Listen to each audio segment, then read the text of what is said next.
यह कहानी एक वफादार नौकर गोपाल की है जो अपने मालिक के प्रति निस्वार्थ भक्ति रखता है। हालांकि परिस्थितियां उसे एक कठिन परीक्षा में डाल देती हैं, जिससे उसे बहुत बड़ी सीख मिलती है। एक छोटे से गांव में सुरेश नाम का लड़का रहता था। बचपन में ही उसने अपने माता पिता को खो दिया। उसके पास न कोई सहारा था, न ही उसके पिता की कोई जमीन। वह एक छोटी सी झोपड़ी में रहता था, लेकिन गांव में आई बाढ़ के कारण उसकी झोपड़ी भी बह गई। गांव के जमींदार धर्मदास बहुत दयालु व्यक्ति थे। उन्होंने सुरेश पर दया कर उसे अपने यहाँ काम पर रख लिया और रहने के लिए एक झोपड़ी दे दी। समय बीतता गया और सुरेश बड़ा हो गया। अब वह पूरी लगन से जमींदार के यहाँ काम करता था और जमींदार भी उस पर बहुत भरोसा करने लगे थे। एक दिन जमींदार ने सुरेश से कहा, बेटा, तुम अब शादी क्यों नहीं कर लेते? अब तुम्हारी शादी की उम्र हो गई है। तुम्हारी पत्नी आएगी तो तुम्हारे कई कामों में हाथ बौंटाएगी। मैं चाहता हूँ कि मेरे जीते जी तुम्हारी शादी हो जाती। क्या जाने कब भगवान का बुलावा आ जाए। सुरेश बोला, मालिक, ऐसा क्यों कह रहे हो? मेरे लिए आप ही सब कुछ हैं। आप जैसा उचित समझे मैं वही करूँगा। जमींदार बोले, मेरी नजर में तुम्हारे लिए एक बहुत अच्छी लड़की है।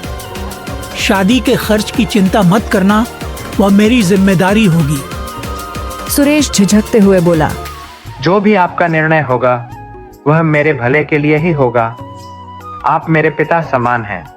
धर्मदास का बेटा विक्रम ये सब सुन लेता है और गुस्से में अपने पिता के पास आता है। पिताजी, ये आप क्या कर रहे हैं? सुरेश हमारा नौकर है और आप उसकी शादी का खर्च क्यों उठा रहे हैं? धर्मदास ने सख्ती से जवाब दिया, वह मेरा नौकर नहीं, बेटे जैसा है।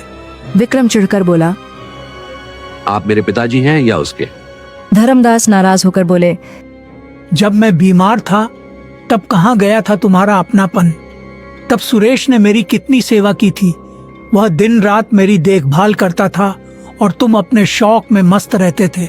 तुम मुझे मत सिखाओ कि कौन अपना है और कौन पराया। विक्रम और भी गुस्से में आ गया। उसने सोचा कि उसे सुरेश को रास्ते से हटाना होगा। विक्रम नशे और जुए की लत में डूबा हुआ था। एक दिन उसने अपने पिता से 10,000 रुपए मांगे, लेकिन जब जमींदार ने उसे पैसे देने से इनकार कर दिया तो वह भड़क उठा। विक्रम ने सोचा, अब मैं देखता हूँ कि मुझे पैसे कैसे नहीं मिलते। वह चोरी की योजना बनाने लगा। अगले दिन जमींदार की तिजोरी से 20,000 रुपए गायब हो गए। पूरे घर में हड़कंप मच गया। विक्रम मौके का फायदा उठाकर बोला, पिताजी, चोर और कौन हो सकता है? सुरेश ही होगा। सुरेश हैरान रह गया। उसने सफाई दी, मालिक, मैं ऐसा नहीं कर सकता। आप पर मेरा पूरा जीवन समर्पित है। लेकिन विक्रम ने उसे झूठा ठहराते हुए उसके घर की तलाशी की मांग कर दी। जमींदार ने पहले विक्रम के कमरे की तलाशी ली, लेकिन वहां कुछ नहीं मिला। फिर सुरेश की झोपड़ी की तलाशी ली गई और वहां से पैसे मिल गए। सुरेश स्तब्ध रह गया। यह कैसे हो सकता है? यह किसी की साजिश है। जमींदार का भरोसा टूट गया। विक्रम बोला, देख लिया पिताजी, अब पता चला कि कौन सच्चा है और कौन झूठा। धर्मदास को बहुत बड़ा झटका लगा। उन्होंने सुरेश की तरफ देखा, लेकिन कुछ नहीं बोले। सुरेश रोते हुए बोला, मालिक, मैं निर्दोष हूँ। मैं आपके लिए जान दे सकता हूँ, पर चोरी नहीं कर सकता। धर्मदास ने गहरी सांस ली और कहा, मुझे अब कुछ नहीं कहना, तुम यहाँ से चले जाओ। सुरेश वहां से दुखी होकर चला गया। लेकिन गांव के एक बुजुर्ग ने यह सब देख लिया था। उन्होंने जमींदार को बताया कि उन्होंने आधी रात को विक्रम को चुपके से पैसे छुपाते देखा था। धर्मदास को जब यह सच पता चला तो उन्हें बहुत पछतावा हुआ। उन्होंने तुरंत सुरेश को बुलाया और गले से लगा लिया। बेटा, मुझसे बहुत बड़ी गलती हो गई। मैं तुम पर भरोसा नहीं कर सका। विक्रम ही असली चोर है। सुरेश की आंखों में आंसू थे, लेकिन उसने जमींदार से कहा, मालिक, आपको दोषी महसूस करने की जरूरत नहीं।